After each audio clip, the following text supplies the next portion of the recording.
Friends, welcome to third class of chapter number 5 Cell as a fundamental unit of life. Last class में हमने cell organelles के बारे में पढ़ना start कर दिया था।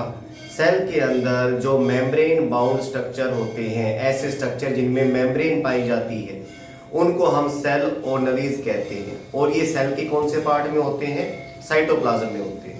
हमने पढ़ा था आरईआर के बारे में एंड एससीआर के बारे में। आरईआर मतलब रफ एंडोप्लाज्मिक रेटिकुलम, और उसके बाद हमने पढ़ा था एससीआर के बारे में, स्मूथ एंडोप्लाज्मिक रेटिकुलम। ठीक है। आज जो है हम जिस सेल ऑर्गेनेल के बारे में सबसे पहले पढ़ेंगे वो है लाइसोसोम्स। ठीक है, क्या नाम बताया मैंने? लाइसोसोम्स।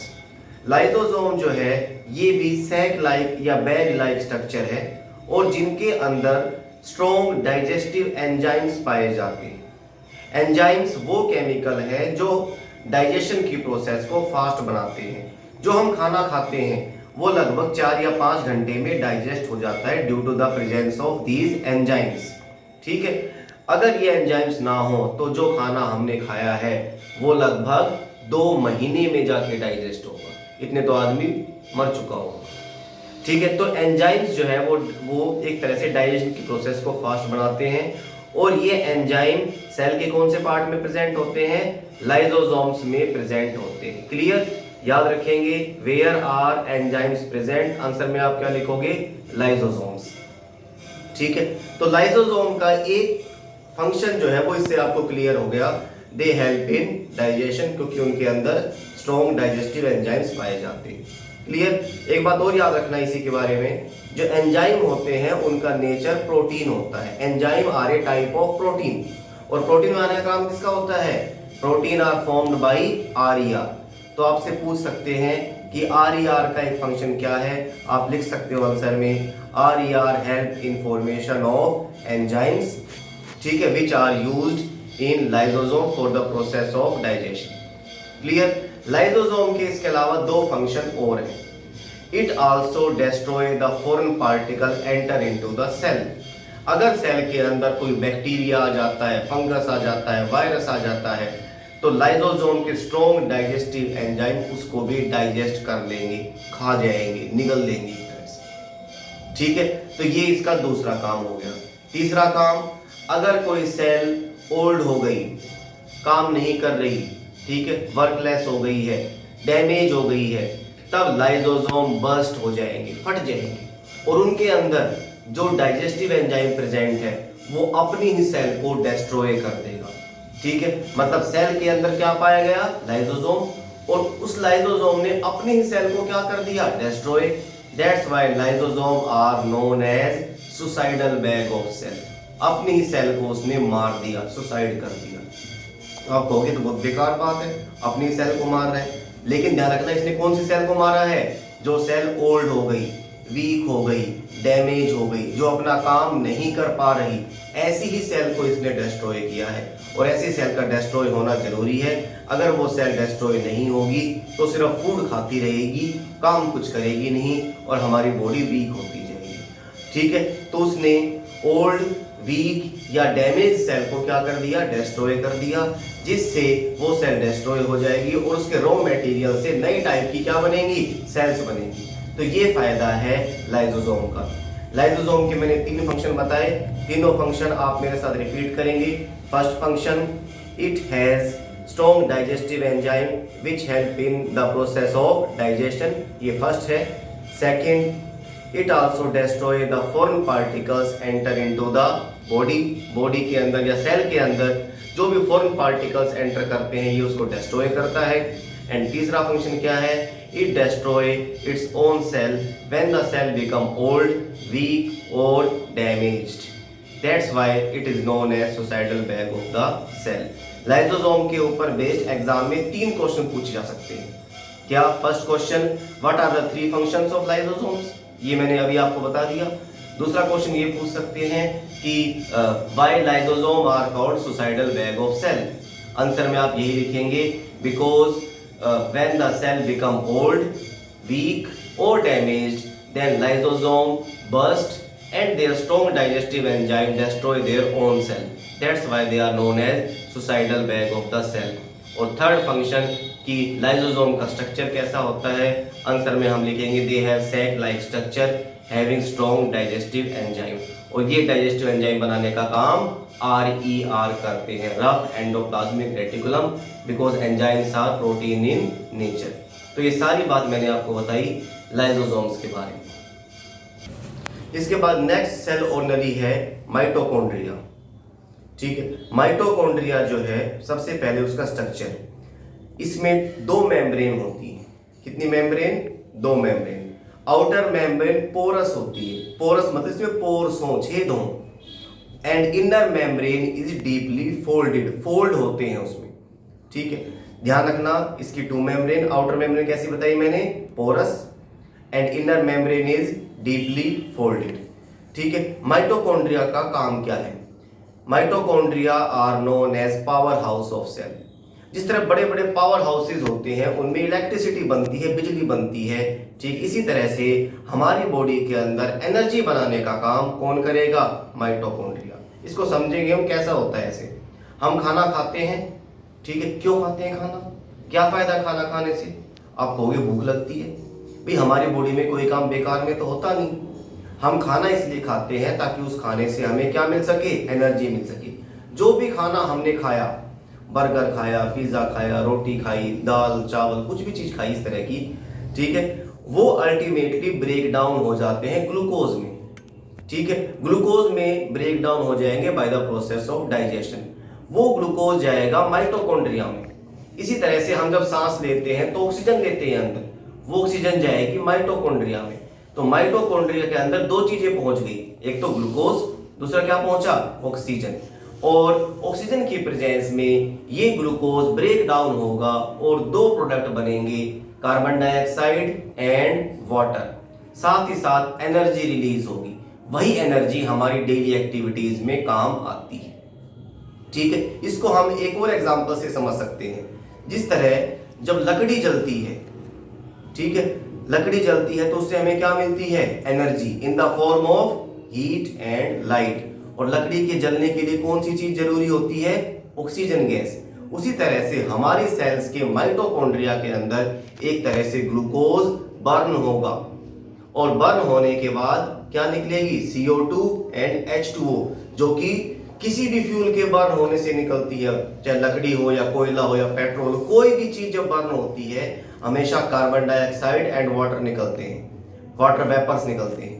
उसी तरह से हमारी बॉडी के अंदर, हमारी सेल के अंदर, हमारी माइटोकॉन्ड्रिया के अंदर ग्लूकोज ब्रेक डाउन होगा, बर्न होगा एक तरह से, और बर्न होने पे क्या चीज बाहर निकलेगी? CO2 and H2O।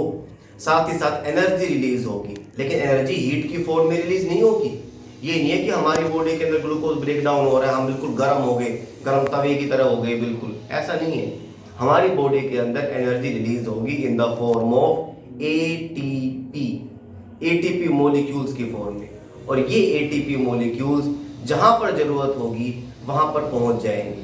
जैसे जो हमारी सेल्स है उसमें एक तरह से जो ग्लूकोज है ब्रेक डाउन हुआ, और मैं मान लो अपने हाथों से काम कर रहा हूँ, डंबल उठा रहा हूँ, तो मेरे हाथों की मसल्स को क्या चाहिए? ऑक्सीजन, एक तरह से ज्यादा अमाउंट में जो है ताकत चाहिए, एनर्जी चाहिए। तो यहाँ पर ATP मॉलिक्यूल एकदम पहुंच जाएंगे और जो है इनमें ताकत आ जाएगी। तो ATP का ये काम है, एडिनोसिन ट्राइफॉस्फेट। ठीक है, adenosine triphosphate are known as currency of energy. ये एनर्जी की करेंसी है। इसको भी हम अभी डिटेल में समझते हैं। करेंसी क्या होती है? करेंसी मतलब नोट कह सकते हैं हम, 100 रुपए का नोट, 1000 रुपए का नोट, 2000 रुपए का नोट। करेंसी को हमेशा कैरी करना आसान होता है। एग्जाम्पल से समझते हैं हम। एग्जाम्पल है, एक फार्मर है, उसके पास 10 खेत है, ठीक है, उसने अपने खेतों के अंदर गेहूं बोए और उसके पास जो है कई टन गेहूं पैदा हुआ। ठीक है, मतलब जो है 20 टन गेहूं उसके पास पैदा हुआ। अब वो क्या करेगा? क्या वो सारे गेहूं को अपने पास स्टोर करके रखेगा? जहां पर भी जाना होगा अपने साथ गेहूं लेकर जाएगा? ठीक है, नहीं, ऐसा नहीं करेगा वो। ये थोड़ी कि उसको फिल्म देखने जाना है, अपने साथ गेहूं का एक बोरा लेके गया, ठीक है, और ये कहेगा कि ये लो गेहूं का बोरा, बदले में मुझे टिकट दो। वो क्या करेगा? उस सारे के सारे गेहूं को बेच देगा, बदले में उसे क्या मिलेगी? करेंसी। चाहे वो रुपए की फॉर्म में हो या डॉलर की फॉर्म में हो। करेंसी को कैरी करना आसान है, आराम से जेब में डालेगा, ठीक है, 2000 रुपये का नोट, और आराम से जो है उसको कैरी कर सकता है। इसी तरह से हमारी बॉडी के अंदर जो एनर्जी है उसकी करेंसी क्या है, एटीपी, एडिनोसिन ट्राइफॉस्फेट, ठीक है, उस फॉर्म में एनर्जी रिलीज होती है। बॉडी के जिस पार्ट को एनर्जी चाहिए, हाथों को चाहिए, पैरों को चाहिए, वहां पर फटाफट एटीपी मॉलिक्यूल पहुंच जाएंगे और एनर्जी मिलेगी, ठीक है। तो ये एटीपी मॉलिक्यूल कहाँ बनेंगे, माइटोकॉन्ड्रिया में। किसके ब्रेकडाउन से बनेंगे, ग्लूकोज के ब्रेकडाउन से। ग्लूकोज ऑक्सीजन की प्रेजेंस में ऑक्सीडाइज होगा या ब्रेकडाउन होगा एंड एनर्जी इज रिलीज्ड। ये रिएक्शन माइटोकॉन्ड्रिया में होती है। That's why mitochondria are known as power house of cell, ठीक है। तो मैंने माइटोकॉन्ड्रिया के बारे में 3 बातें बताई। सबसे पहली बात, माइटोकॉन्ड्रिया जो है उसकी शेप के बारे में। माइटोकॉन्ड्रिया की 2 मेम्ब्रेन होती हैं, आउटर मेम्ब्रेन पोरस होती है and inner membrane is deeply folded. दूसरा, माइटोकॉन्ड्रिया का काम क्या है, what is the function of mitochondria. In mitochondria glucose get break down and energy is released in the form of ATP. और third बात, why mitochondria is called power house of cell, इसके answer में भी हम यही लिखेंगे, because in mitochondria the breakdown of glucose is formed and energy is released in the form of ATP. अब ATP की फुल फॉर्म भी आपको पता चल गई, एडिनोसिन ट्राइफॉस्फेट। माइटोकॉन्ड्रिया का स्ट्रक्चर एक बार हम बोर्ड पे देखेंगे ताकि आपको इसके बारे में सारी चीजें क्लियर हो जाए। ये माइटोकॉन्ड्रिया का स्ट्रक्चर है, ये इसकी आउटर मेम्ब्रेन है, ठीक है।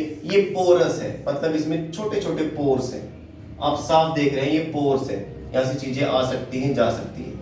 And inner membrane is deeply folded, folded है, ये स्ट्रेट नहीं है, ध्यान रखना, इसमें क्या बने हुए हैं, फोल्ड्स। जितने ज्यादा फोल्ड्स होंगे उतनी ही ज्यादा अमाउंट में क्या बनेगी, एटीपी जनरेट होगी। ये कौन सी मेम्ब्रेन है, इनर मेम्ब्रेन। और इनर मेम्ब्रेन की प्रॉपर्टीज कोई आपसे पूछे तो उसकी क्या प्रॉपर्टी है, इट इज डीपली फोल्डेड। क्यों डीपली फोल्डेड है, रीजन क्या है, why is it deeply folded, to increase surface area. आप साफ देख रहे हैं इसका सरफेस एरिया ज्यादा है। अगर इसको हम खोलेंगे इस तरह से, इतने सारे फोल्ड है कि इसका सरफेस एरिया बढ़ जाएगा। To increase surface area for more ATP generation, ताकि ज्यादा अमाउंट में एटीपी मॉलिक्यूल्स जनरेट हो। ये इनर मेम्ब्रेन। और आउटर मेम्ब्रेन कैसी है इसकी, outer membrane is porous, pores है उसमें। ये माइटोकॉन्ड्रिया का स्ट्रक्चर था। माइटोकॉन्ड्रिया के बारे में खास बात, फंक्शन इसका, they are known as power house of cell. इनको सेल की क्या कहेंगे हम, पावर हाउस ऑफ सेल कहेंगे, क्योंकि माइटोकॉन्ड्रिया के अंदर ग्लूकोज ब्रेक डाउन होगा and energy is released. Glucose का फॉर्मूला अब आप याद रखेंगे ये हमेशा के लिए, C6H12O6, ये ग्लूकोज का फॉर्मूला है। और ये ब्रेक डाउन होगा in the presence of oxygen, oxygen का सिंबल O2। और जो 3 प्रोडक्ट बनेंगे वो है CO2, CO2 मतलब कार्बन डाइऑक्साइड, H2O मतलब वाटर, प्लस एनर्जी रिलीज होगी। कितनी एनर्जी रिलीज होगी, 38 ATP, मतलब 38 ATP के मॉलिक्यूल्स फॉर्म होंगे। ध्यान रखना, ये तुमसे पूछ सकते हैं, how many molecules of ATP are formed when glucose break down. Answer में क्या लिखेंगे, 38 ATP। ATP की फुल फॉर्म भी आप याद रखेंगे, एडिनोसिन ट्राइफॉस्फेट। ट्राई मतलब 3, फॉस्फेट। और इसकी डेफिनेशन अगर आपसे पूछी जाए, ATP इज करेंसी। किस चीज की करेंसी है, करेंसी ऑफ एनर्जी। ये सारा ATP के बारे में था, माइटोकॉन्ड्रिया के बारे में था। सब चीजें आपको लर्न होनी चाहिए। इसका स्ट्रक्चर कैसा है, इसका फंक्शन क्या है, और एक क्वेश्चन ATP से रिलेटेड, ATP की फुल फॉर्म क्या है, ठीक है। ये सारी बातें माइटोकॉन्ड्रिया के बारे में थी। माइटोकॉन्ड्रिया के बारे में एक बात और है, ये ऐसी सेल ऑर्गेनेल है जिसके पास अपना DNA है। ठीक है, आपसे पूछ सकते हैं which cell only has its own DNA and genetic material, उसका नाम क्या है, माइटोकॉन्ड्रिया। मतलब ये है, ये अपना प्रोटीन अपने आप बना सकती है। जिस सेल ऑर्गेनेली के पास अपना डीएनए प्रेजेंट होता है वो अपनी आप के लिए अपना प्रोटीन अपने आप बना सकती है, वरना प्रोटीन बनाने का काम कौन करते हैं, आरईआर करते हैं। क्लियर। नेक्स्ट जो टॉपिक है, नेक्स्ट सेल ऑर्गेनेली है वो है प्लास्टिड्स। और प्लास्टिड के बारे में ध्यान रखना कि ये सिर्फ प्लांट सेल में प्रेजेंट होते हैं, एनिमल सेल में नहीं प्रेजेंट होते। और प्लास्टिड भी माइटोकॉन्ड्रिया की तरह ऐसे स्ट्रक्चर हैं जिनके पास अपना डीएनए प्रेजेंट होता है। ठीक है, मतलब ये भी अपना प्रोटीन अपने आप बना सकते हैं। तो एक क्वेश्चन जो है, जो काफी बार एग्जाम में आता है, वो ये है, name two cell organelle which can form their own protein. Answer में आप लिखोगे माइटोकॉन्ड्रिया एंड प्लास्टिड। इसी क्वेश्चन को एग्जाम में कैसे घुमा फिरा के दे सकते हैं, name the cell organelle present in animal cell only which have its own genetic material. उसमें सिर्फ माइटोकॉन्ड्रिया आएगा, उसमें प्लास्टिड्स नहीं आएंगे, क्योंकि प्लास्टिड जो है वो एनिमल सेल में प्रेजेंट नहीं होते, सिर्फ प्लांट सेल में प्रेजेंट होते हैं। ठीक है, ये प्लास्टिड्स जो है दो टाइप के होते हैं, क्रोमोप्लास्ट एंड ल्यूकोप्लास्ट। क्या नाम बताया मैंने, क्रोमोप्लास्ट एंड ल्यूकोप्लास्ट। सबसे पहले आते हैं ल्यूकोप्लास्ट के ऊपर। ल्यूकोप्लास्ट वो प्लास्टिड्स हैं जिनके अंदर कलरलेस पिगमेंट प्रेजेंट होता है, मतलब इनके अंदर जो लिक्विड सब्सटेंस प्रेजेंट होगा वो कैसा होगा, कलरलेस यानी ट्रांसपेरेंट होगा, पानी जैसा। मेनली ऑयल, स्टार्च या गम प्रेजेंट होता है, गोंद जो होता है।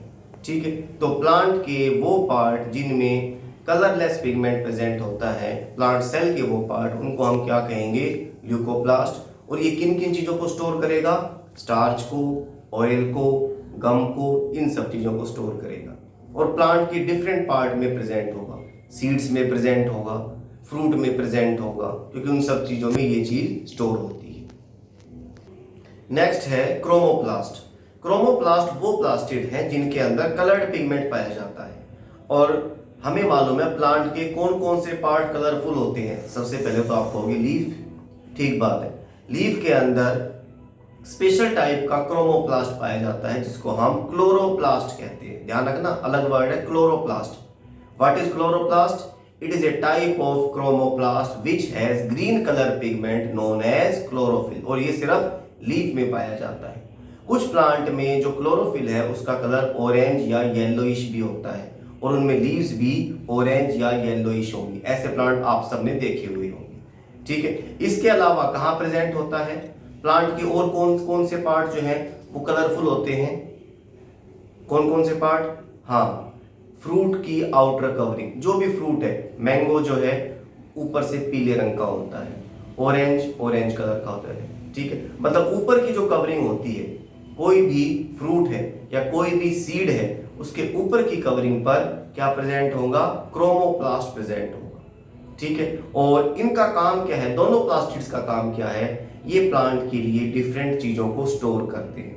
जैसे ल्यूकोप्लास्ट जो है वो किस चीज को स्टोर करेगा, ऑयल को, फैट को या स्टार्च को।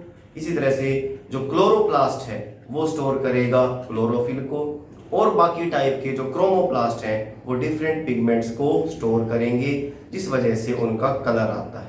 ठीक है, इसलिए हमसे हमेशा ये कहा जाता है कि हमें हमेशा कलर्ड फ्रूट खाने चाहिए, मतलब फ्रूट जो है उसको छिलके के साथ खाना चाहिए। हालांकि आजकल कुछ लोग इसको अवॉइड भी करते हैं क्योंकि छिलकों पर बहुत सारे जर्म्स भी होते हैं, वैक्स वगैरह लगा देते हैं। वरना अगर प्योर फ्रूट है जिसके अंदर कोई पेस्टिसाइड नहीं छिड़के हुए, कोई वैक्स नहीं लगाया हुआ, तो उसको हमेशा छिलकों के साथ खाना चाहिए, क्योंकि छिलकों के अंदर जो क्रोमोप्लास्ट प्रेजेंट होते हैं वो हमारी सेहत के लिए अच्छे होते हैं।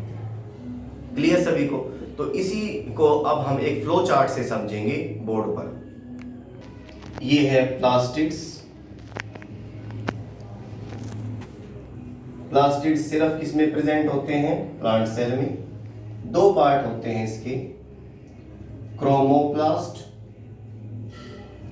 और दूसरा क्या बताया मैंने आपको, ल्यूकोप्लास्ट।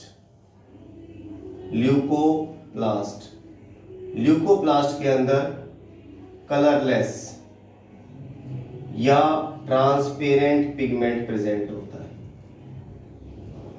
ठीक है, कलरलेस या ट्रांसपेरेंट पिगमेंट। और ये किन किन चीजों को स्टोर करेगा?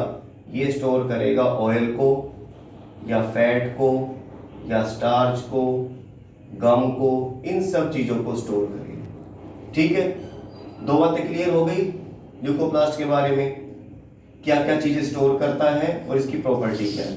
थर्ड जो बात है ल्यूकोप्लास्ट के बारे में, कहाँ प्रेजेंट होता है? ठीक है, अकरेंस कहाँ प्रेजेंट है? ये प्रेजेंट होता है सीड्स में, क्योंकि सीड के अंदर ही फ्रूट होता है, सीड के अंदर ही ऑयल स्टोर होता है। ठीक है, जिस तरह हम सरसों खाते हैं, सरसों एक सीड है, उससे सरसों का तेल निकलता है। तिल जो है वो एक सीड है, उससे तिल का तेल निकलता है। ठीक है, तो ऑयल जो है वो सीड्स में प्रेजेंट होते हैं, फ्रूट्स में प्रेजेंट होते हैं, क्योंकि फ्रूट्स के अंदर स्टार्च प्रेजेंट होता है। ठीक है, तो इन सब चीजों में ल्यूकोप्लास्ट प्रेजेंट होते हैं।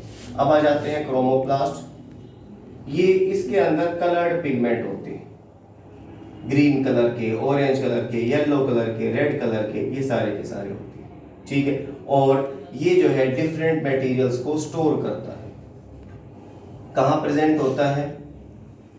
अगर हमसे प्रेजेंस के बारे में पूछ लिया जाए, कहाँ प्रेजेंट होगा? लीव्स में प्रेजेंट होगा। इसके अलावा फ्लावर्स में प्रेजेंट होगा। फ्लावर के कौन से पार्ट में? फ्लावर की पेटल्स में।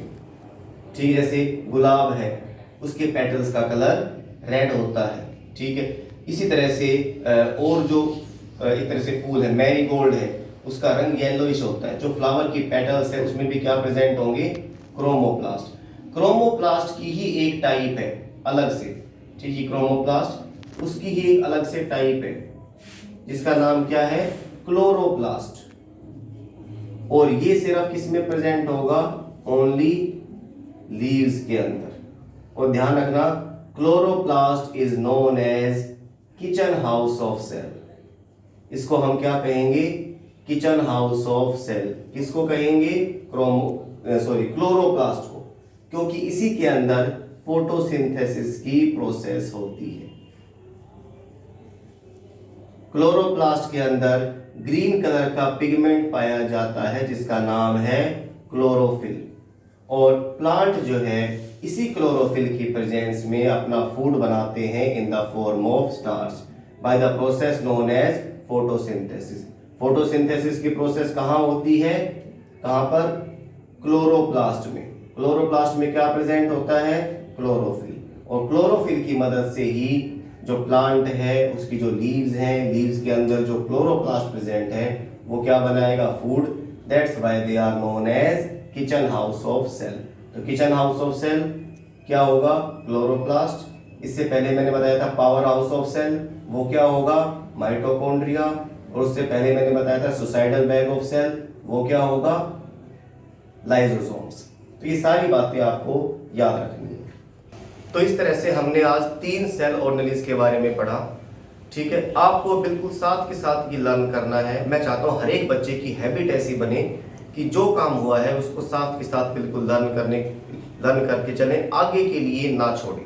और याद आपको ऐसा होना चाहिए कि वो हमेशा के लिए याद रह जाए, कम से कम एग्जाम तक तो, फाइनल एग्जाम तक तो याद जरूर रहे, क्योंकि आपका दिमाग कंप्यूटर है, ये बात ध्यान रखना। आप जो चीज़ चाहें वो अपने माइंड के अंदर स्टोर कर सकते हैं। ठीक है, तो इन सब चीज़ों को बिल्कुल साथ साथ लर्न करेंगे। और इसके बाद आपका टेस्ट होगा। अब मेरी कोशिश होगी कि नेक्स्ट संडे जो आए उसमें मैं आपका जो है सेल चैप्टर का टेस्ट लूँ, क्योंकि इसकी एक क्लास और बाकी है। उसके बाद जो है इस चैप्टर का टेस्ट होगा। तो अपने चैप्टर को बिल्कुल साथ साथ लर्न करें। Okay, thank you.